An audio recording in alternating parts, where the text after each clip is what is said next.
இந்திய தேவத்தை அவர் நெறிந்தானலை முறியாமலும் மங்கி எரிகின்ற திரியை அணையாமலும் நியாயத்தை உண்மையாக வெளிப்படுத்துவார். ஏசாயா 42:3. உங்களுடைய வாழ்க்கை நெறிந்த நாணலை போல இருக்கிறதா? ஏசப்பா அதை முறிந்து போக விட மாட்டாங்க. உங்க வாழ்க்கை மங்கி எறிகிற திரியை போல இருக்கிறதா?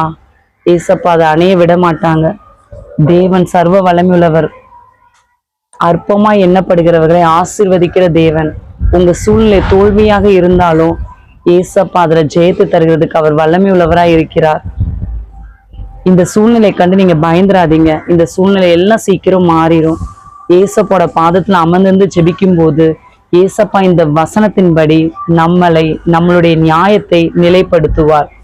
கர்த்தர் உங்களை ஆசீர்வதிப்பாராக. ஆமென். இப்போ நம்ம ஜெபிக்கலாம்.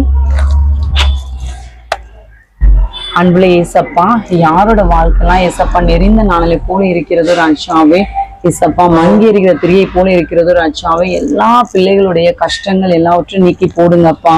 ஏசப்பா இந்த வீடியோ பாக்குற எல்லாரையும் ஆசீர்வதிங்க ராஜாவே. எல்லாருடைய வாழ்க்கையும் செழிப்பாக்குங்க ராஜாவே. ஏசப்பா 2 பேராவது என் நாமத்தினால எங்க கூடினாலும் அங்க உங்கள் ஜெபத்தை கேட்டு உங்களை ஆசீர்வதிப்பேன்னு சொன்ன தெய்வமே, யாரோட வாழ்க்கையில எல்லாம் தோல்விகள் இருக்கிறதோ அதெல்லாம் ஜெயமாய் மாற்றுங்கப்பா. ஏசப்பா அவங்களோட கண்ணீர் கஷ்டங்கள் எல்லாம் நீக்கி போடுங்க ஏசப்பா. வியாதி அவங்களிடத்துல இருந்து விலக்கி போடுங்கப்பா. ஏசப்பா நீங்களே ஏசப்பா இந்த வீடியோ பாக்குற எல்லாரையும் ஆசீர்வதிங்கப்பா, மேன்மைப்படுத்துங்கப்பா. அவங்க சூழ்நிலையை மாற்றி போடுங்கப்பா, ஜெயத்தை தாங்கப்பா. இயேசு கிறிஸ்து ஜெபிக்கிற நல்ல பிதாவே. ஆமென். ஆமென். கர்த்தர் உங்களை ஆசீர்வதிப்பாராக. ஆமென்.